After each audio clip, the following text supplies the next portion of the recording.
Essa frase te parece familiar? Te lembra de algum personagem? Pois é, saiba que isso aí não é uma coincidência. Kiyotaka Yanokuji é o personagem que parece a fusão de todos os ensinamentos de Maquiavel, Sun Tzu e outros grandes estrategistas da história. Tudo isso personificado em um único protagonista de anime.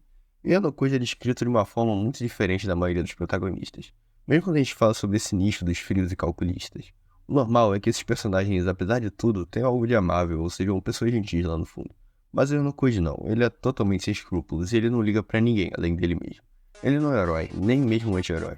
Ele é o grande vilão em um mundo de vilões que é Yonkozo de Tsuryoku. E é sobre isso que eu vou falar hoje.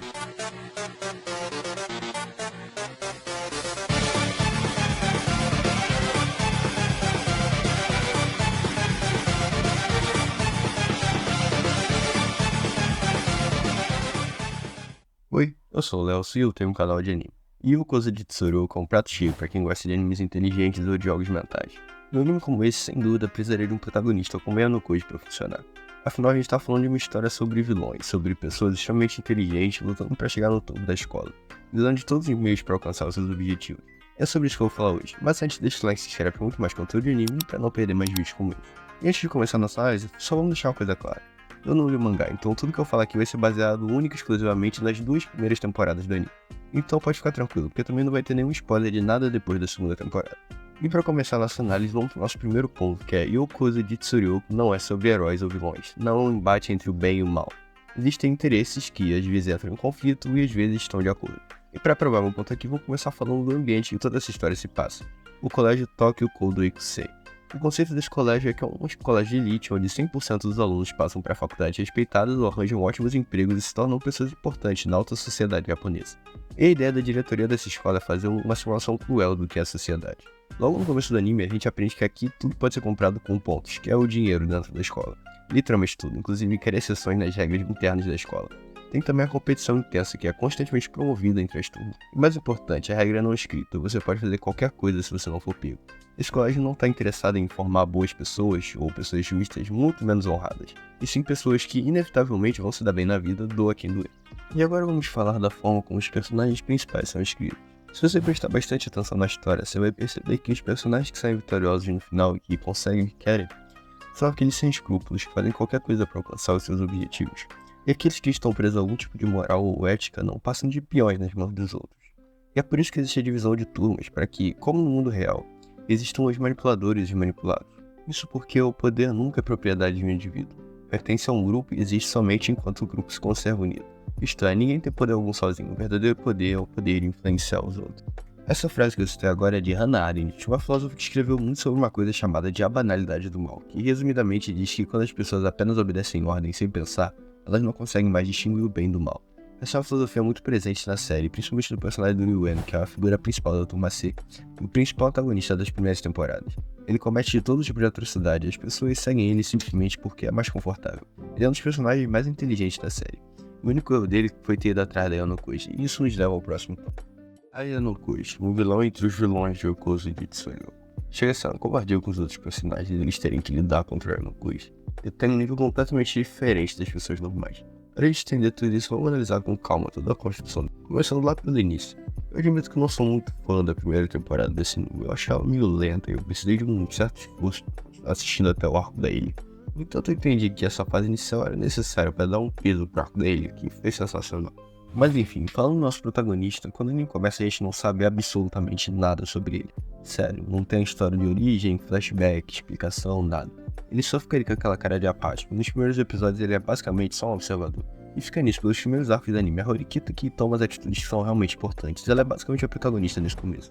Ele fica só com uma vozinha que sugere as coisas na cabeça dela. A primeira vez que a gente vai ter uma noção do que é o Yanokuji é quando ele encara o irmão da Horikita e desvia dos golpes dele e diz aquela famosa frase que ele só pratica piano e caligrafia. E aí que a gente fica realmente intrigado pra saber qual que é desse cara. Outro momento que contribui para essa construção é a fala da professora da turma D, que diz que todos da turma são problemáticos. E Yanokuji é o pior de todos, porque ele manipulou todas as suas notas para esconder sua verdadeira inteligência. Então nesse ponto nós sabemos que Yanokuji está escondendo muita coisa, e é quando chega o arco da ilha. Esse arco é sensacional, é o que ele precisava para decolar de vez, e durante boa parte do arco Yanokuji continua na mesma, bem na moita ali até o finalzinho. É quando ele manipula todas as turmas, faz a turma D ganhar a prova e ainda consegue jogar todo o mérito para Horikita.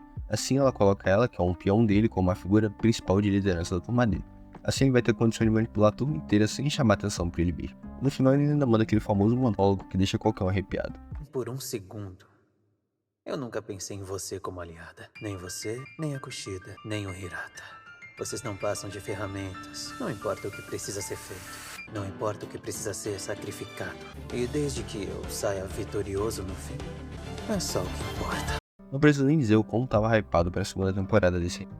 E pra mim, a segunda temporada é muito melhor que a primeira. Ela é frenética, o Yanokuji é muito mais central aqui do que na primeira. É jogo mental e manipulação toda hora. Mas a parte que realmente importa pra essa análise é a relação dele com a Karuizawa. Que é a personagem adorável, diga-se de passagem, eu adoro ela e dá muita dó dela porque ela passa muito sufoco na mão da Yanokuji. Ele meio que salva ela do bullying só pra chantagear e fazer ela virar mais um peão dele. E fica bem na cara que ao longo da temporada ele propositalmente vai induzindo uma síndrome de Estocolmo nela, pra ela se apaixonar por ele e ser totalmente leal. Simultaneamente a isso, o Ryuan, que já sabia que tinha alguém por trás da Horikita, ele fica completamente obcecado em expor essa figura por trás das cortinas, que ele chama de O Mandante, que a gente já sabe que é o Yanokuji. E com certeza o ápice dessa temporada é quando o Ryuan descobre a ligação entre a Karuizawa e o Mandante. Então ele sequestra ela pra chegar até ele. E depois de um tempo bastante agonizante pra ela e pra mim também, porque eu adoro essa personagem, o Yanokuji finalmente chega pra salvar ela. Essa é a melhor cena do anime. Se você pensou por um segundo que tinham encurralado o Yanokuji, meu amigo, tu se enganou. O Yanokuji chega muito tranquilo e fala que 4 pessoas não seriam bastante pra parar ele. Então ele simplesmente sai quebrando todo mundo da porrada. E quando chega a vez do Ryuan, ele não só derrota ele e humilha ele, mas ele quebra completamente a moral do cara a ponto dele desistir completamente dos próprios objetivos. E depois dessa, a maioria já devia estar imaginando que tinha algum motivo oculto pra Yanokuji prontamente salvar Karuizawa. Mas é pior do que isso, ele planejou tudo, desde o Ryuan descobrindo a relação dele com a Karuizawa, depois ele deixá-la ser sequestrada e em seguida esperou ela sofrer bastante na mão dele, para que quando ele chegasse ele fosse visto como um salvador para ela, e para que ela tivesse aqueles sentimentos que valeu a pena não ter entregado ele no final. E tudo funciona exatamente como ele planejou.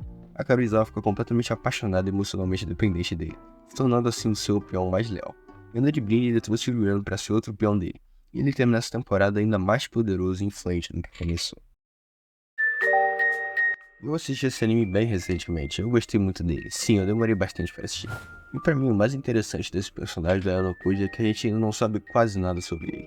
Isso só me deixa mais curioso para as próximas temporadas e me faz gostar ainda mais do personagem. Apesar disso, eu discordo da mensagem que o autor passou até agora sobre o poder. Eu acho que as pessoas têm sim que ter seus princípios e seu código de honra pessoal, e que não vale a pena se corromper nem machucar os outros para alcançar seus objetivos, mas essa é só a minha opinião. Eu andei meio sumido, principalmente porque eu tava sem ideia, então se você puder deixar alguma sugestão de vídeo nos comentários, eu seria muito grato. Mesmo que eu suma por um tempo, eu não vou parar até alcançar meu sonho de ser um canal reconhecido no cenário. Se você puder me ajudar se inscrevendo no canal, deixando seu like, compartilhando com seus amigos, que talvez possam gostar desse vídeo, eu vou ser eternamente grato. Eu posto shorts semanalmente e um vídeo longo sempre que eu posso. Muito obrigado por assistir e até a próxima.